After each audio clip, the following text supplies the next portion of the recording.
সমুদ্রের ডাক ষষ্ঠ অধ্যায়। একটি নতুন সম্বোধন। বিকেলের আকাশটা আজ অন্য দিনের চেয়ে একটু বেশি নরম। বাতাসে ছিল হালকা বৃষ্টির গন্ধ। সমুদ্র শান্ত ছিল, তবুও তার ঢেউগুলো যেন আজ কারো অপেক্ষায় একটু বেশি অস্থির। মেঘবালিকা ধীরে ধীরে এসে দাঁড়ালো তীরের কাছে। আজও দুজনের মাঝে কিছুক্ষণ কোনো কথা হলো না। নীরবতাটাও যেন আপন হয়ে উঠেছে। সমুদ্র মৃদুস্বরে বলল, আজ তোমাকে খুব ভাবনায় ডুবে আছে মনে হচ্ছে। মেঘবালিকা নিচের দিকে তাকিয়ে মৃদু হেসে ফেলল।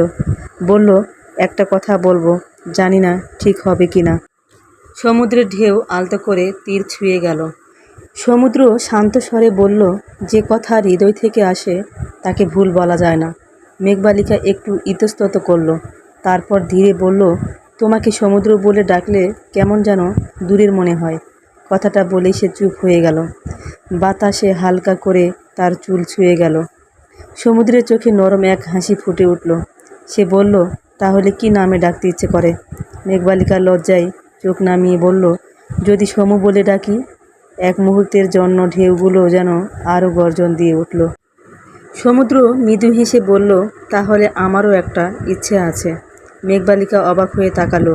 সমুদ্র খুব আস্তে বলল, আমি কি তোমাকে শুধু মেঘ বলে ডাকতে পারি?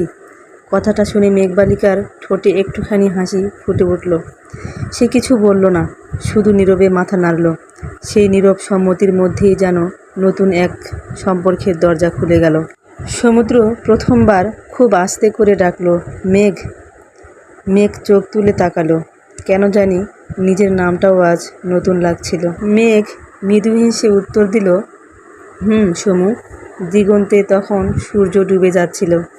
আকাশের রং ধীরে ধীরে সমুদ্রের জলে মিশে যাচ্ছিল। সেদিন কোনো প্রতিশ্রুতি দেওয়া হয়নি, কেউ কাউকে ভালোবাসার কথাও বলেনি। তবু দুজনেই বুঝেছিল, কিছু সম্পর্কের গভীরতা শব্দে বাড়ে না, সম্বন্ধে বাড়ে। আর সেই বিকেলেই তাদের গল্পে জন্ম নিল দুটি ছোট্ট নাম, সমু আর মেঘ। সেদিনের সেই বিকেলটা হয়তো অন্য সব বিকেলের মতোই ছিল, কিন্তু দুজনের কাছে সেটা হয়ে রইল আলাদা। কারণ তারা সেদিন একে অপরকে নতুন করে ডাকতে শিখেছিল। সমুদ্র আর মেঘবালিকা হয়ে গেল সমু আর মেঘ। কোনো প্রতিশ্রুতি ছিল না, কোনো ভালোবাসার স্বীকারোক্তিও ছিল না। তবু একটি নতুন সম্বোধন তাদের সম্পর্ককে আরও একটু আপন করে নিল। কিছু সম্পর্কের গল্প বড় কোনো কথাই শুরু হয় না, শুরু হয় শুধু একটি ছোট্ট নামে, সমু আর মেঘ। ষষ্ঠ অধ্যায় এখানেই সমাপ্ত। আমার গল্পের পাশে থাকার জন্য ধন্যবাদ সবাইকে।